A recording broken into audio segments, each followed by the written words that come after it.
So they've Yes. got problems. So It's, even if they inherit it's, inherit power, which they I think don't will. we are is being live streamed. Mm. Can we start?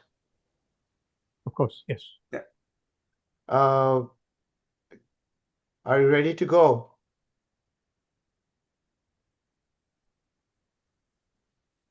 তুমি শুনবা? Hello?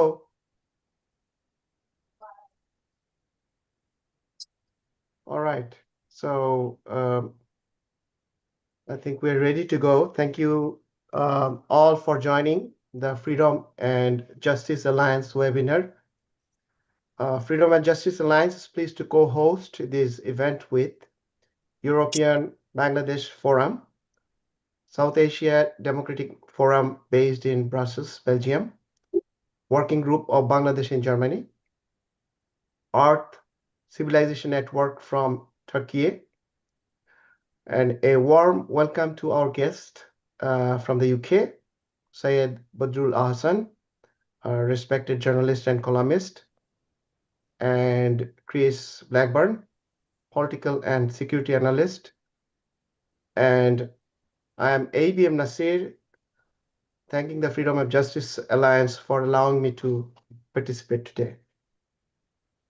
As you all are witnessing that since Prime Minister Sheikh Hasina stepping down on August 5th, 2024, and Dr. Muhammad Yunus is taking over the 3 days later, Bangladesh has entered a troubling period.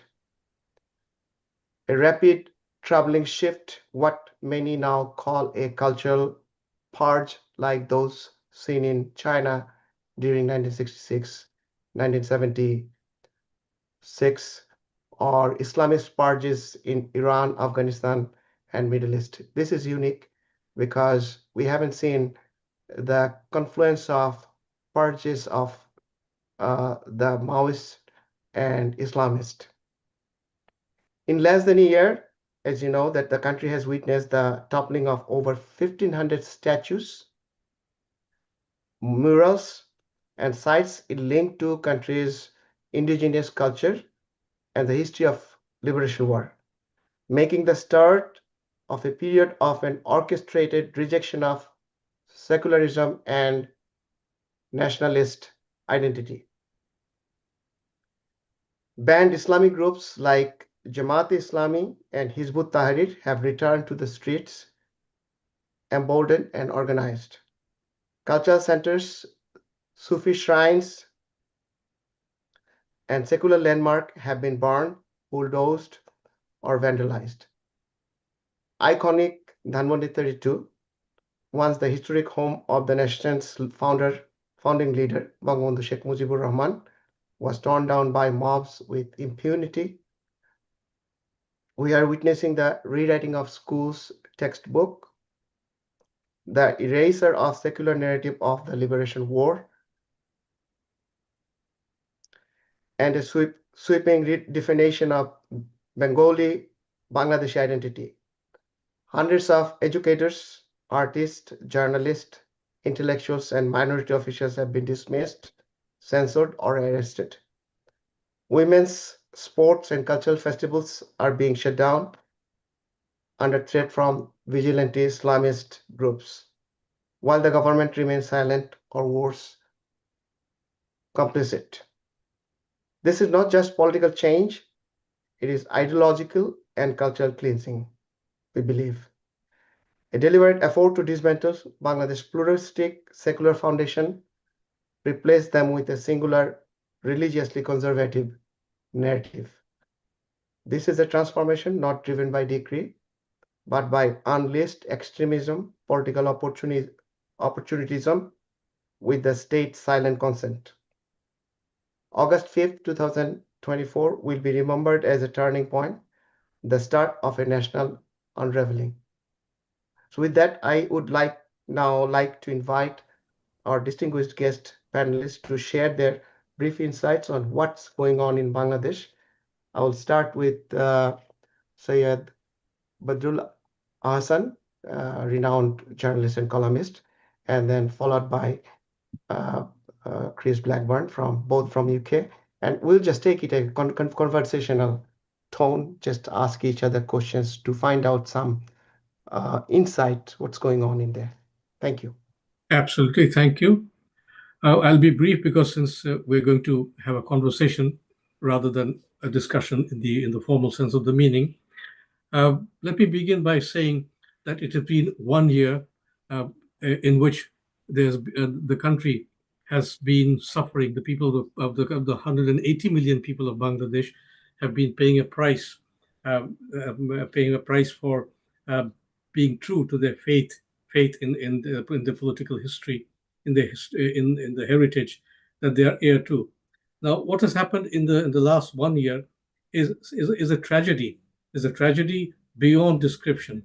And the more I think of it, it always occurs to me that in our lifetime, in our lives, in our part of the world, in Bangladesh, or let's say you broaden it out to the rest of South Asia, there have been quite a few tragedies, tragic incidents in our lives, fundamentally in the lives of the people of Bangladesh, or as it used to be, East Bengal and East Pakistan.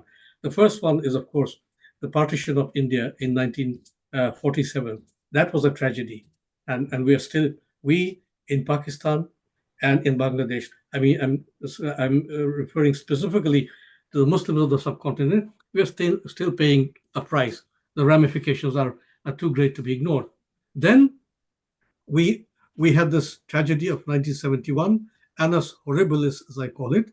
But then this annus horribilis was turned into an annus mirabilis through the dedicated efforts of the Mujibnagar leadership, the band of leaders, the dedicated leaders, politicians, political figures, senior political figures of the Awami League, who, in the absence of Bangabandhu Sheikh Mujibur Rahman, who had been carted off to prison by the Yahya Khan Janta, they undertook a responsibility to free the country from Pakistani occupation, with Indian moral and military support, with support from countries like the erstwhile Soviet Union. They were able to lead Bangladesh to independence. So that was a tragedy. That was the year 1971, a year which began in tragedy, which continued in tragedy, but then it was the end. We did free the country.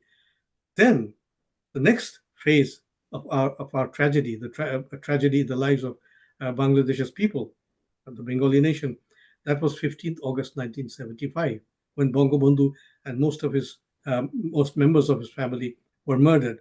And these murders, these assassinations, were followed barely 3 months later by the assassinations of the 4 main leaders of the Mujibnagar government in jail on the 3rd of November 1975. Now that set us back for 21 years until Sheikh Hasina led the Awami League back to power in 1996. Then came August 5 last year, which was again a tragedy. So what has happened in Bangladesh's case is that every time the people of Bangladesh, the liberal circles, secular Bangladesh has tried to stand on its own feet, some conspiracy or the other has always been there. And I would say we've been fighting a war for a long time. The War of Liberation, we say that it ended in 1971. It did end in 1971, but then in 75, we began a new war for a restoration of the 1971 spirit. Today, in 2025, we are again engaged in a war to restore the 1971 spirit of Bangladesh, the liberal, secular, nationalist, and socialist spirit of the country.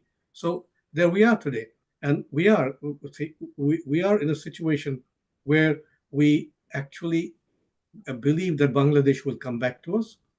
We will have Bangladesh restored, but when that restoration will take place, and whether that restoration will take place according to our specifications, according to our desires, like people like myself, as I was saying a few minutes before this program began.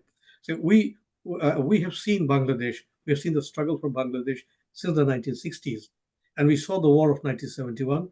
And we were teenagers. We were first in school, and then we went to college, and then we were in university when Bangladesh became an independent republic. Now we are at an age where we do not think that when Bangladesh is restored to its people, of course, but the amount of destruction that has gone on under the Yunus regime, this unconstitutional, illegal regime, that destruction will be difficult to roll back in the lifetime of people like myself. But then we keep hoping, because Bengalis, the people of Bangladesh, they've always lived on hope. And we believe that we believe, and we are convinced, we tell ourselves that this has been 1 year of darkness for us. It has been a year of medieval darkness, and we would like some measures to be taken by the political leadership, by the people of the country, by intellectuals at home and abroad, so that we can take the country back to where it used to be on the evening of August 4, 20.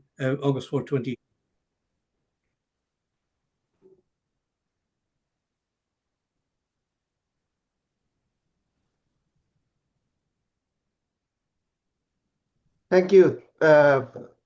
Asan. Chris, would you like to provide some brief insights? Then we'll just go back to discussing about the current situation. Yes, please. Yeah, sure. Thank you for having me. Thank you for arranging this. It has been quite sad over the last sort of, yeah. It's sad to watch how Bangladesh has descended. It's been absolutely chaos. We've seen the student leaders and we've seen Islamists in Bangladesh trying to rewrite the history of Bangladesh. And I think it's an inherently dangerous situation where you've got people who are trying to not only that, but the student leaders have tried to like push people like Maulana Bashani rather than Sheikh Mujibur Rahman, like deliberately trying to wipe his history or to rewrite Awami League history even. There's been a massive effort by Mahfoud Jalam, who when obviously once the monsoon uprising occurred, I wanted to get and understand who the student leaders were. And people were telling me, listen, these guys, Mahfoud Jalam, he's not a radical Islamist, but he is a radical. He believes he's followed Soviet sort of leadership and Mao's ideology, and especially the Cultural Revolution. He's been a massive fan of that over the years. So these little get-togethers and things that he used to have, like as a, sort of his run-up, shows that Mahfoud Jalam is somebody who believes in a cultural revolution, and you can see that with the framework that this government has done. And what his mastermind of those narratives is to be in Bangladesh has got to start a second republic, that it wants to get rid of the constitution, and they're doing all these things, and it has been chaotic. And that's why I think we're seeing attacks on Bangladesh's heritage. Like there's parts of Bangabandhu's history that I don't like. I don't like Baxel. I don't like that the democracy was suspended. And there's parts of Sheikh Hasina where I saw her. That democracy was getting smaller and smaller, but to have this then monsoon uprising where they want to completely eradicate history and unmoor the Bangladeshi people from their history, warts and all, I think is an incredibly dangerous thing to do. And I think that has opened up an atomization of Bangladesh society where we're seeing mob violence, we're seeing extreme targeting of historic and cultural sites. And that has been dangerous for not only the Awami League, there's been sort of the senior generation, I feel, are under attack. They feel that their history is being ignored and deleted. And it must be quite disorientating, I think, for that generation to understand exactly what's happening in Bangladesh. And I think Yunus has been either weak, ineffectual, or just plainly vindictive, that he's chosen and allowed the politics of retribution rather than reconciliation to happen in Bangladesh. And it's been terribly sad because Bangladesh was doing so well under Sheikh Hasina. Yes, there were problems. We all know that. Nobody could say with a straight face that, oh yes, democracy was great. It wasn't. There was a dysfunctional opposition, and the BNP has to share some of that responsibility too. They're the ones that made Bangladesh a democratic nightmare.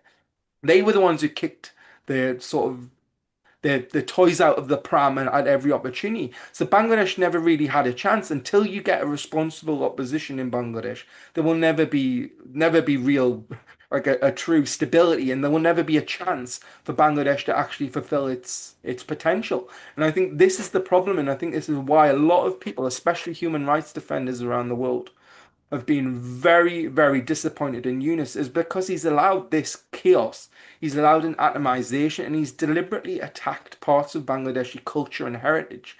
Um, and it's been a mess. And we're seeing that. We're seeing mob rule across the place, and we're seeing threats for against Bangladesh's future, and especially the sort of, and it's a heinous thing to say that the Awami League are fascists.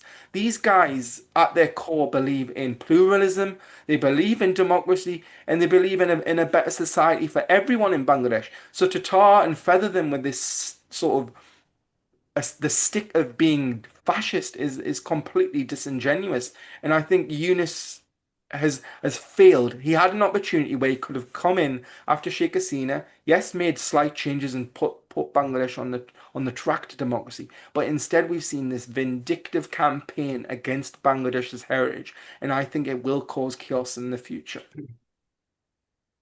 Thank you, Chris. I just like to like make a few remarks about the current situation, which is, I think, unique in modern history in the sense that three groups are working together and they are actually kind of don't like each other, like Marxist, like Mahfuzul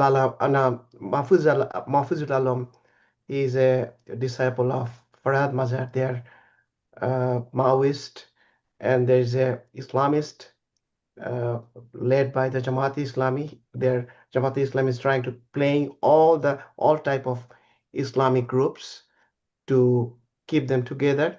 And there is a group is led by the international bureaucrats. I call them market fundamentalists, led by Professor Yunus. They don't like each other.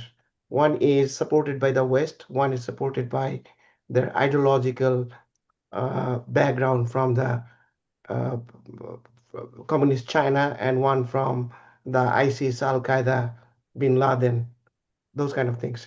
So, what do you think, both of you, and um, the way they're trying to erase, they're targeting only one thing. One thing is anything that is based on 1971 Liberation War. That means they're saying that anything that happened since 1971, just erase them. So leave everything that was before December 16, 1971. So what do you see? From what perspective you see that they got together these two kind of purges, cultural purge from the Maoist thinking and Islamist purge from the global Islamic, radical Islamic movement? So you see, what we see in Bangladesh uh, happening, that has been happening over the last 12 months, is fascism. Now, these people who hold power unconstitutionally and illegally, they'll always tell you that they are there on the basis of Article 106 of the Constitution. Now, that is a flimsy argument. You take the opinion of the judiciary, and the judiciary says you can take charge, you can take power. That is not the way a country is run. So we have a government which is not based on legality or on rule of law. And what we have right now, as Chris pointed out, mob rule. See, if you go back to what has been happening in the last 12 months, these mobs have forced academics out of colleges and universities, even schools in the country. They've forced justices of the High Court and the Supreme Court out of their offices and replaced them with people they're more comfortable with.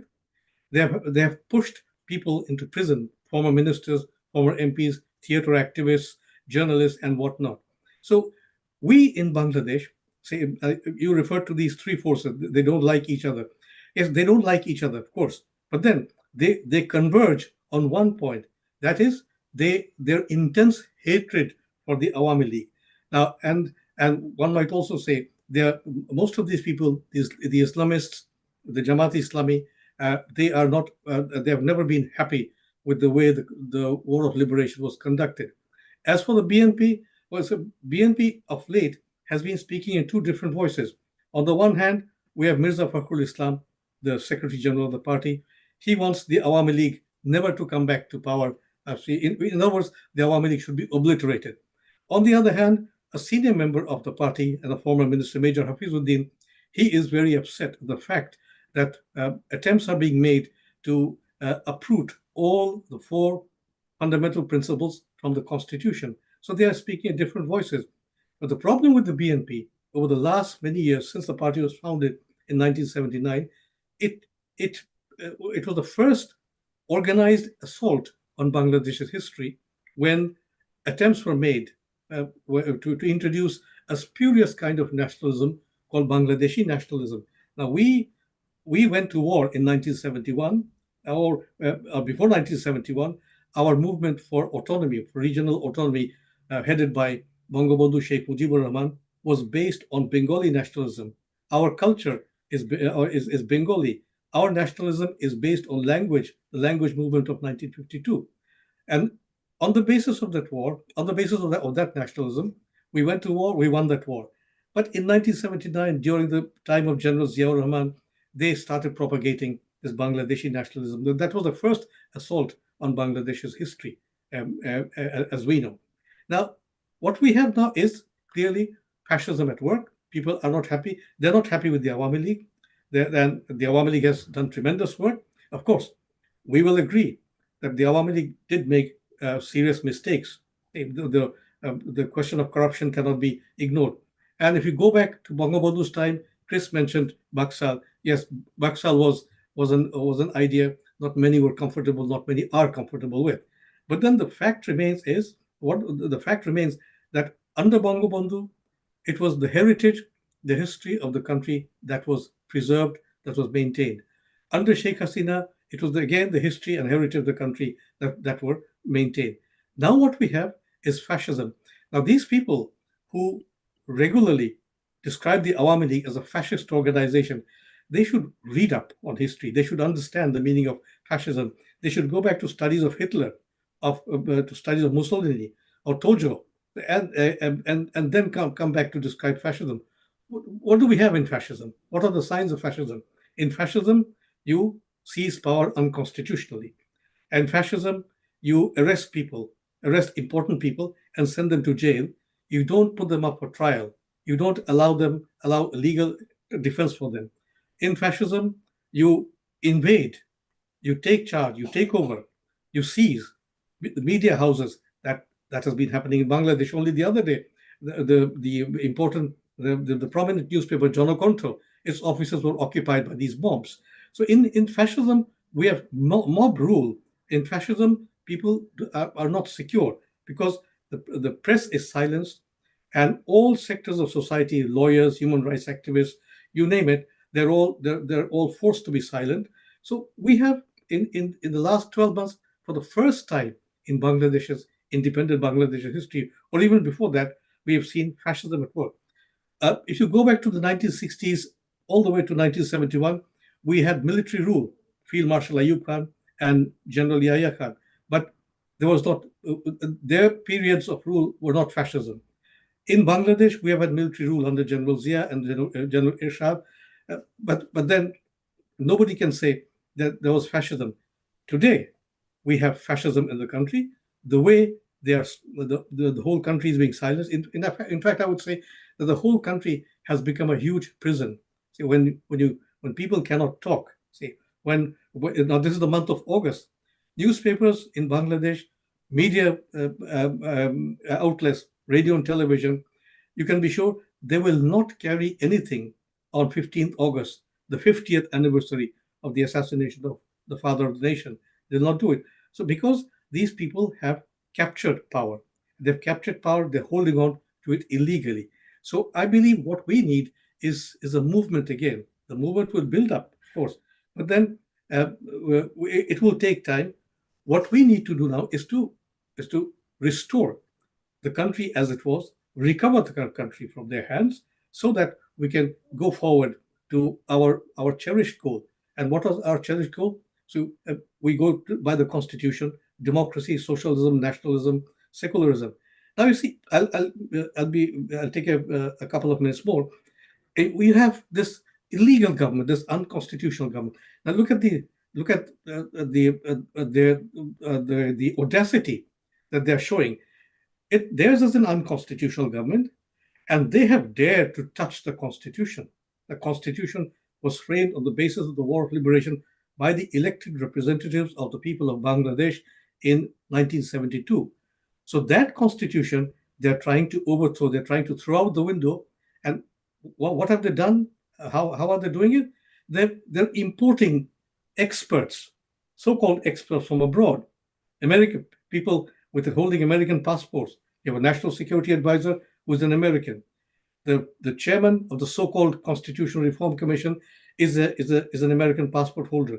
These people are telling us, in the country, in a country which won its war through a war which became independent through a war of liberation, and which looks forward to a good future, that has been taken over by these people, and they are now telling us, these unconstitutional holders of authority, that we need to change the constitution. Who gave them this right? But you can be sure, all these reforms that this regime has undertaken, they will not see the light of day, because there will be a popular movement, there will be a popular protest, and there will be elections. But those elections will have to be inclusive. You cannot ignore the largest political party in the country and say you can have free and fair elections. You can't have a king's party and hope that your king's party will come to power. So this is the hope that we live by. We lived on hope in the 1960s when the 6-point program was launched by Bangabandhu in Lahore. Hope sustained us in 1971. Hope sustains us even today. Although we are very sad at the way things have turned out, but we still live on hope. Chris, just same thing. Like, how do you see that confluence of ideologically dissimilar factions are coming together to erase 1971 and the group or political party that led it? Yeah, well, I think obviously they all teamed up, didn't they, for the uprising itself. We knew that the student leaders they reached out to Islami Chatra Shabia, which is Jamaat Student Front, and they were the main sort of instigators of some of the worst violence. So we know that now. The Jamaat Islami and Islami Chatra Shabia have tried to sort of take ownership in the last couple of months about exactly what their role was during the monsoon uprising. But what we've seen is now I've noticed that the NCP don't appear to like Islamists. They don't like Jamaat. They've been raising the issue of 1971 and how Jamaat were the war criminals, which I think is quite an interesting point. So we're seeing divisions now starting to happen as these guys are sort of dusting themselves off and polishing themselves for this forthcoming general election. I think we are really starting to see splits now. But the point of them trying to erase and go against the 1971 culture of Bangladesh, which is the founding principles of Bangladesh, is causing a lot of chaos, and it is ripping the country apart. Bangladesh is now searching for its soul, and I think that Yunus has made a massive mistake, and I think it's due to weakness and slightly vindictiveness of Yunus. He should have chosen reconciliation rather than revenge politics. Because what we've seen, the arbitrary arrests, there's been attacks on civil society members, actors, actresses, newspapers. It's been ridiculous, and especially the minority community, which I think has probably suffered the most. People are just living in fear, and that is not what the monsoon revolution or what anybody expected to happen. And I think that's why a lot of people are very, very sort of apprehensive about what is actually going to take place in Bangladesh. And I think that's why you're seeing the BNP, the Bangladesh Nationalist Party, are trying to position themselves as this liberal democratic party. Obviously, anybody that's studied Bangladesh or followed Bangladeshi politics knows that the BNP has had real problems in the past, being a sort of a conveyor belt for Islamists and bringing Jamaat into the sort of the mainstream. That was they who did it. So now we're seeing lots of sort of churning and chaos in Bangladesh, So I think it will be interesting as we go towards that election. But I think the sort of the honeymoon period between the Islamists and the radicals of the students themselves, I think that is sort of long gone. That period. Then now, as we saw the polling, that the NCP have got what I think 14%. That's what they think they'll get in the popular vote. But the Islamist parties are on about the same. So unless they were to create a coalition, which I doubt, but they may, that's the only real sort of division we see. And I think the students and the Islamists are getting further and further apart as we head towards those elections. Uh, Yes. Can I come in? Yes, Sure? please. No, see, a lot of people refer to what happened in August last year as a revolution. No, that was not a revolution at all. That was a conspiracy, a simple conspiracy and intrigue, which had the support of forces within the country and outside the country, and they've succeeded. A revolution, if we speak of revolution in Bangladesh's history, that was 1971. After that, or before that, we didn't have a revolution. Now, this on the question of elections, you see, Muhammad Yunus is not a Nelson Mandela. He's not equipped to form a rainbow nation in the country. Reconciliation, that's not his forte, as we have seen in the last 12 months. So he has presided over. A lot of people will tell you that things are not under his control. Well, the question is, if things are not under your control, if somebody who holds authority by whatever means, extra constitutional and unconstitutional, if things are not under your control, well, why don't you make your way for the exit? He doesn't do that. On his watch, and on the watch of all the organizations, security agencies, the different forces in the country, 32 Dhanmandi was destroyed, was demolished. All the symbols of the War of Liberation were destroyed. Everything has been destroyed. Bangladesh has been hollowed out in the last 12 months by these people. Now, the NCP, yes, might not be in favor of the Jamaat, might not be supportive of the BNP. But these are people, young people, who are responsible for bringing Bangladesh to this pass. And whatever one might say about them, these people, the NCP or Yunus's followers, you cannot excuse them for the criminality that they've engaged in over the last 12 months. Have you noticed one thing that I watched that since 2013, all movements by Jamaat and BNP hid behind a democratic urge demand that we want a free election, and that was the major demand, that give us free election, where Sheikh Hasina is not going to be the prime minister, is going to be under a caretaker government. That's completely vanished since their demand. They're not talking about election. They want to create a new kind of hierarchy by completely deducting at least 30% of the mandate population from the whole process. And what do you think about that? This is, and no one in the world is talking about that. And another thing, I feel that Yunus, what's happening in Bangladesh, Yunus, I saw the similar thing happened in Myanmar. Aung San Suu Kyi, very popular Nobel Peace laureate, pampered by the West against the China-backed Myanmar government, and she fell from grace after she supported that ethnic cleansing of the Rohingya. Yunus is doing the same thing. I see some similarities there. Oh, And after that, the anti-democratic movement coalition actually splintered, and Myanmar army took control of the solidified control on the Myanmar until recently, when the Arakan Liberation Army actually went against them and took. So, what's your take on this? It's a tragedy. It's a tragedy when you think of these recent Nobel laureates for peace.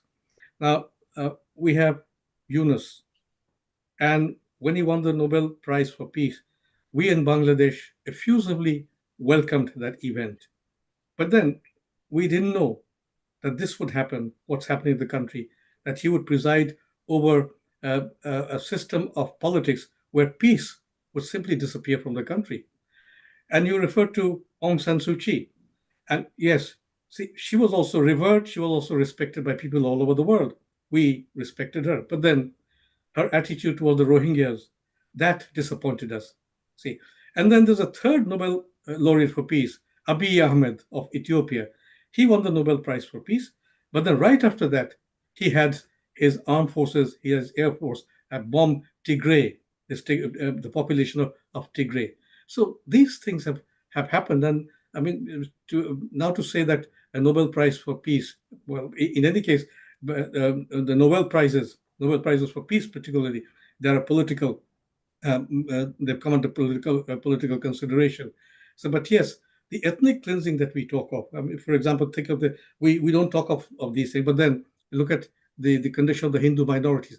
Now, people in Bangladesh over the decades have said Bangladesh is a land of communal harmony. No, I mean, if I'm afraid, if I'm not a Muslim, if I don't belong to the majority class of citizen, majority religion, I keep silent. Maybe that's because I'm afraid.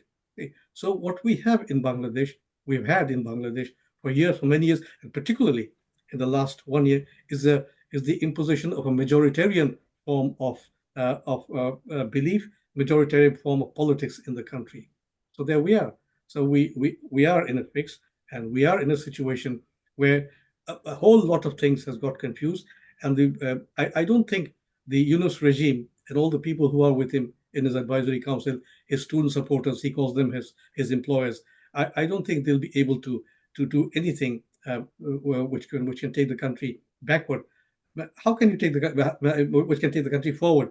How can you take the country forward if you've already taken it backward? See, and if you're militating against your own country, now that's not a patriotic act. Now, there's the picture. You'll find a picture of a poor man, of a poor rickshaw puller, which appeared on social media the other day. He is a poor rickshaw puller. He goes to Dhanmandi, Road 32 Dhanmandi, so the destroyed 32 Dhanmandi, and then he sets out a piece of cloth there, and he prays for Bangabandhu. So what is happening in Bangladesh now, silently, but very perceptibly, that is, if the Awami League was unpopular before August last year, it commanded anywhere between 35 to 40% of the votes. Today, I'm sure that popularity has gone up. And if you have a free election where the Awami League can take part, you can be sure that the Awami League will sweep the polls. But then, will these people let the Awami League come in?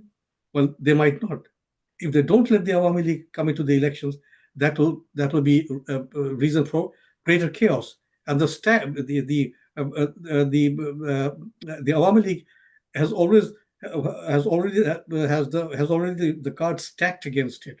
So, but then you cannot have it. I don't think, personally, as a citizen, I don't think there will be elections anytime soon. And I don't think this government, this regime is equipped to preside over elections, because it has already taken a position. It has taken a position against the former ruling party. It has taken a position against the history and heritage of the country. It is busy promoting the NCP, and it is also collaborating with the Jamaat Islami. The Jamaat Islami doesn't want elections right now. They're busy filling all the other places, banks, universities, and other places. They want local government elections first. The BNP, of which the Jamaat was a junior partner years ago, the BNP has now fallen behind, and the BNP does not have a strategy about the future. Its leader, Tariq Rahman, is in London. He has not gone to Dhaka. When he will go to Dhaka, whether he will go to Dhaka, whether he will be permitted to land in Dhaka, that's a big question for the BNP to fulfill. As for the Awami League, I think the Awami League needs to reinvent itself. see, in the present circumstances, it cannot remain silent forever. So, but then at the same time, all these so-called hybrid politicians who have been in the Awami League, they need to be screened out. They don't have to be brought into the Awami League. Genuine Awami Leaguers, grassroots Awami Leaguers in the country's rural areas, and genuine Awami League leaders and activists, they have to be brought into the mainstream of the Awami League, and then we can hope. It will take a long time, but then the Awami League, excuse me, Right. the Awami League did take a long time from the 1960s up to 1971 to build a mass movement against the Pakistani military regimes. The same thing, a similar thing, must happen here. Yes, Thank you. Chris. Next, Chris is there is something. Oh, sorry, Chris. I butted in. No, it's all right. Chris, one thing I see a lot of similarities, this Purge, similarities to 1971, pre-16th December, the killing of intellectuals by al-Badrs, and they got away with killing intellectuals that time. They cannot do that, but they are incarcerating like prominent human rights activists, authors like Sharia Kubir, 75-year-old.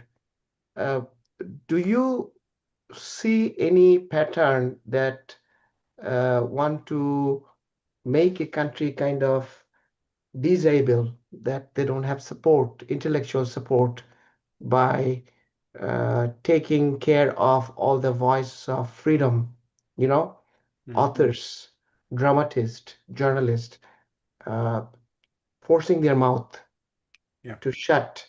Do you see any similarity to 1971? Because I'm just concerned about Sharia Kubir because he was not actually aligned with current government. He doesn't have any allegation of corruptions, anything. He was only things doing was since 1972 was fighting for the justice of the war victims. Can you elaborate on this one, please? Yeah, I think that's a massive element of Yunus's administration, hasn't it? It's been this they played to Jamaat-e-Islami, they played to Hafizat, and they got the VC of Hafizat as part of the interim government as the religious affairs advisor, like straight on. So there was a sort of a soft peddling of he was trying to push it that Sheikh Hasina was going after Islam, going after Islam in Bangladesh, and that Hafizat and Jamaat-e-Islami were representatives of those. So it was the NCP was saying, oh well, the massacre in Shapla and all this kind of thing. So the interim government sort of seized on that narrative early on, and I think it became a bit of a rod for them. Because when you know 1971 and obviously the older generation are steeped with the history of 1971, to be able to sort of then start rearranging the furniture and go after figures like Sharia Kabir, who spent his whole life protecting minorities in Bangladesh, but being so really stern about 1971, getting justice for the victims. Because it took almost 50 years to get to that point. Yeah, the trial wasn't perfect, but it was good enough for Bangladesh to get justice. And I feel there's also been attacks on sort of the Shabab movement as well. There's been a massive attack by the NCP, Nahid Islam, have called them Shabagis, and we didn't like that. These were fascists. Fascists for people wanting justice for the horrific crimes that took place in 1971? I don't think so. And anybody with a sort of a right thinking logic would be against that. And I think that's the disappointing part. The NCP have managed to come up with some crazy extreme positions. And I think it was last week, Nahid Islam did an interview with Pro Alarm, and he was basically saying, listen, I'm not going to condemn mob violence. I think in fact, if anything doesn't go our way in the future, we will have to hit the streets again. I mean, that's basically a recipe for chaos. And not only that, the NCP said that we want to get rid of dynastic politics. Right, so if Tariq Rahman gets the prime ministership, are they going to launch a new movement to unseat him? So it's all these sort of things that could happen in the future. I think could be a potential recipe for disaster, and it's because they chose revenge over reconciliation. Yunus has missed an opportunity here by pandering to extremists of the students and Islamists. He's pandered to them, and utter chaos in Bangladesh. And I keep on hearing, oh no, but we're going to get things back on foot. Well, how can you if you're attacking the foundations of 1971 and what that meant for the people of Bangladesh? How can you expect that you're gonna put Bangladesh on a decent pathway? It's been so depressing to see that Yunus has failed in this opportunity to basically carry on with the brilliant things were so society and business and the economy was doing brilliantly under Sheikh Hasina. Yes, it was democratic backsliding, so come in, make the reforms, but instead what we're seeing is an effort to turn Bangladesh on its head, and it's unsettled a lot of people. And the NCP will hemorrhage votes because of that, because they're seen as chaos. And that is what the NCP have done. Trying to rearrange and rewrite everything when they should have just kept to the simple things, get accountability and get democracy back on track. And they failed to do that. And I think it's going to lead to chaos in the future. Interesting point. I've got a question from a Dhaka. Someone question from. I'm just throwing that questions before I say that. William Sloan, international jurist, in our last webinar, he said that this group they did not like Awami League because they did not have the privilege of Awami League being in power. Now they have the privilege. They don't want to give that privilege back to Awami League. So they will do everything, want to keep that privilege because they don't have mass support on the ground. So they're using all those extreme elements and militarism, everything to just keep them in power. That was actually very interesting and insightful comment by William Sloan last meeting. Now, there is a question. I will first throw it to Syed Badrul Hassan and then Chris also join in. Why are global human rights organizations silent about political violence and attacks on minorities in Bangladesh? Well, briefly stated, that's pure hypocrisy on their part. See, in the times of Sheikh Hasina's governance of the country, all these people were vocal, rightly so. All these people abroad, governments abroad, human rights organizations abroad, they're very vocal about the preservation, the need to preserve human rights in Bangladesh. We all understood that, and we saw why they were doing that. But in the last 12 months, they have been eerily silent, and why are they silent?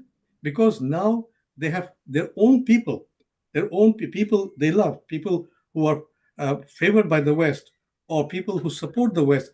They are in power, and this is a bad precedent they have put in place, and I think they will a time will soon come when they will regret it, because see, we have seen in Bangladesh but more outside Bangladesh, in countries we have seen people, Bengalis and Bengali organizations and other organizations, of course, non-Bengali organizations, they've been drawing attention to the violation of human rights in Bangladesh, systematic and organized violations of human rights in the country.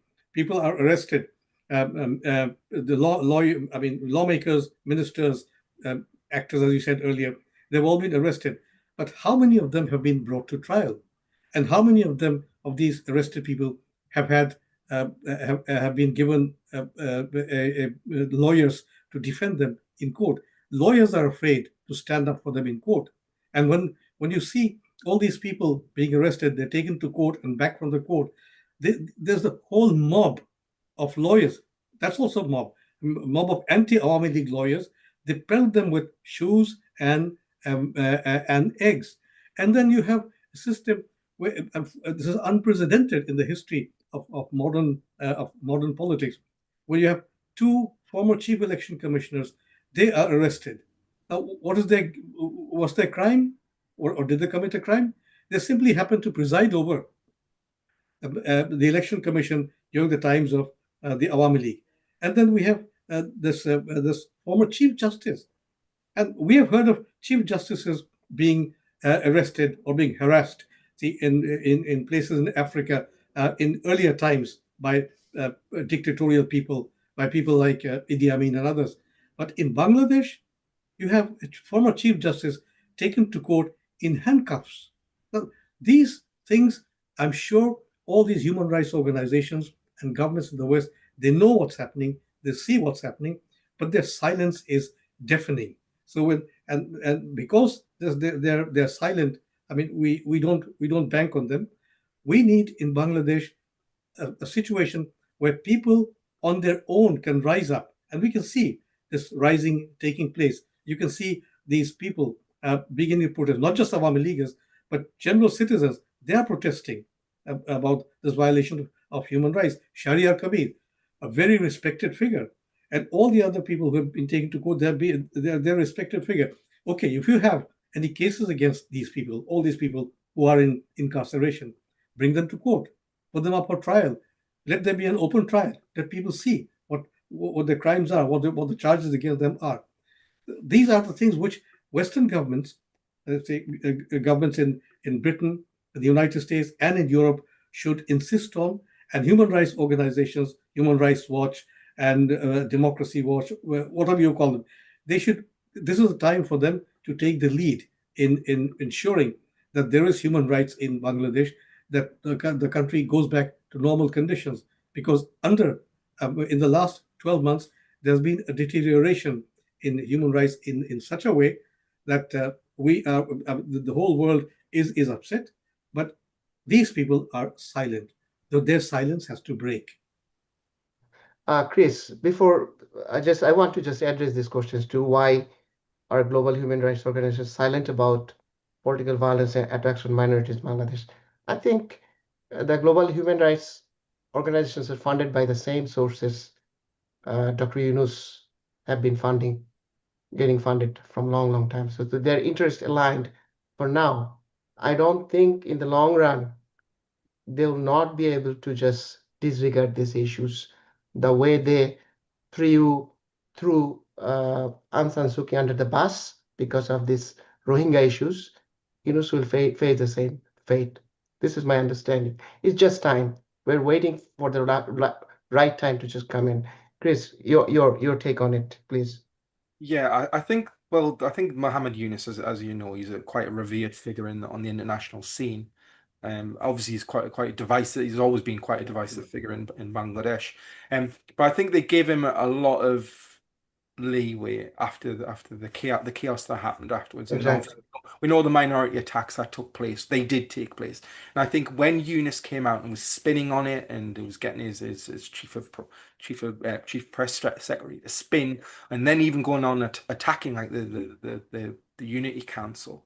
I think that was quite a wake-up call. And some of those human rights organizations did speak out on it, and they have spoken out about it. Arbitrary arrests in Bangladesh. They've been said they're disappointed that the basically Yunus, it's sort of old wine in a new bottle, that he promised all these things and he's not delivering any of it, that basically he's demonizing the Awami League. So I think to be fair to them, and in March they came up with that massive sort of joint letter in March. All of the major global human rights organizations basically said what you are doing, your attacks on the freedom of press, isn't what you promised. And I think that was a massive humiliation for Muhammad Yunus. And the gloss was truly off then. And I think they're less sympathetic to him now, realizing that he's either ineffective or, as I've said, or he's is almost as vindictive as he accused Sheikh Hasina of being. So I think that to be fair to the human rights defenders in Bangladesh, I think they have sort of let him off with a lot, but I think now they need to. And there's been also groups like the BBC when they did their program Hearts and Soul, they really looked into what had happened and how the government was cynically spinning the attacks on minorities, and it was the Hindus, Christians, everyone, even Sufi saints have come under attack in Bangladesh. So I think everybody who understands human rights knows what has been going on in Bangladesh, and I think a lot of people are very disappointed with Muhammad Yunus. Um, Obviously, as you know, the Western sort of world is being led by the Trump White House. So that dynamic has also been a major factor in all of this. But I think people are running out of excuses for Yunus, and I think the human rights defenders have shown that. How should they have been and talked louder on the attacks on minorities? Yes, but I think the way Yunus span everything and the way we said, "Oh, listen, we will move heaven and earth and all this kind of thing," and he did this massive PR campaign about protecting minorities, even though in reality we know it's still an ongoing threat. Um, I think they give him the benefit of the doubt, but I think that sort of stock that he had with the global human rights organizations is very low. Related to this is our last issue that you know that uh, West the Western countries have a tendency to just ignore or like brush negative things under the rug, give time to their beloved person to rule or govern in a country.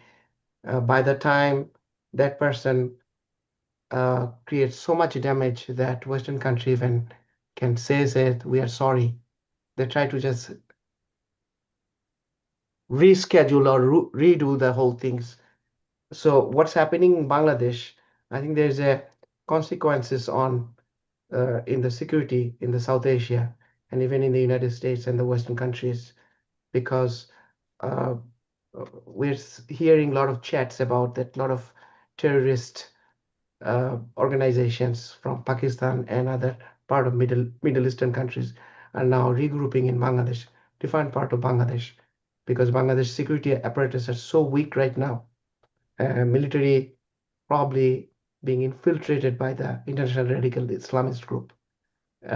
So, what do you think the consequence of this ideological shift for democracy, pluralism, and regional stability in South Asia, particularly, and in general in United States and Europe? We'll just end with this one. Thank you. Well, I think yes, you're right in pointing out the problems that Bangladesh faces with the rise of Islamist elements in the country, and we also know that there have been jailbreaks since over the last 12 months, and Islamist elements are there. There's been no inquiry into the killings of scores of policemen after August 5, and no arms and ammunition which was stolen from all these police stations, they have not been recovered. That's one point. On the other hand, we have reports of these terrorists organizing in different areas of the country, and the security agencies, security organizations of Bangladesh are unable to tackle them. Now, I will simply say here that see, as long as you have a government which does not have political legitimacy, which does not have popular approval, these things will happen, and we have seen it happen in many countries. But then, for a country like Bangladesh, it's absolutely essential that we go back to democracy, a democratic form of government, democratic governance, because a democratic government is always equipped with the authority, with the power to deal with all these problems because it has popular approval. So, what we need in the coming days is an election, an inclusive, free, and fair election where all the political parties, by all political parties, I mean those political parties which adhere to the principles on which Bangladesh was founded, not the parties which violated, which agitated against Bangladesh in 1971. So, these inclusive elections must be there. All political parties which believe in democracy, liberal democracy, secularism, nationalism, they should be allowed to take part freely and fairly under an election commission which is absolutely independent. The present election commission that we have was formed by this interim regime. So one can't place much faith in it. As much as one can't place any faith in the Yunus regime. So one wonders if there will be a political change before the election so that we can go back to democracy. And in a democracy, as the noted Nobel laureate Amartya Sen said once, in a democracy, when you have a democracy in a country, nobody dies of hunger. Let me add to that, when you have democracy in a country, nobody suffers from a violation of human rights. That's what we need right now. An elected government, a government accountable to the people, a government which is responsible to the people, which adheres to the principles of democracy. We need that in Bangladesh in the coming days. Chris. Yeah, I think the side makes some good points, but I think on the extremism front, I think this interim government, like one of the first things they ever did was basically say that the extremist threat was overblown and that basically Sheikh Hasina was using it as an excuse to stay in power. And anybody that knows Bangladesh's history and saw what happened from sort of 2001 up to like 2011, like that real period where radicals were out of control, and not only that, that we saw countries who were state sponsoring terrorism, countries like Pakistan, where the diplomats got kicked out in 2015. We are seeing things like that taking place again. We're seeing that sort of defense officials want a pact with Pakistan and Turkey. How will that actually manifest on the ground? We know that Turkish government officials are quite close with Charlie Munyuddin, one of the main sort of accused war criminals of 1971. We know that he goes to Turkey all the time. He meets with leading politicians around Erdogan. How is that going to affect Jamaat Islami in Bangladesh? If he's then pulling the strings with the Turks again.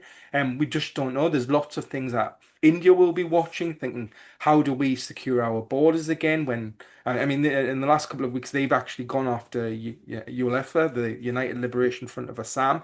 They attacked their bases with drone, but well, they think that it was India, but there was an attack on their bases. So we've got all these sort of things at play, the sort of the shadow wars in the region.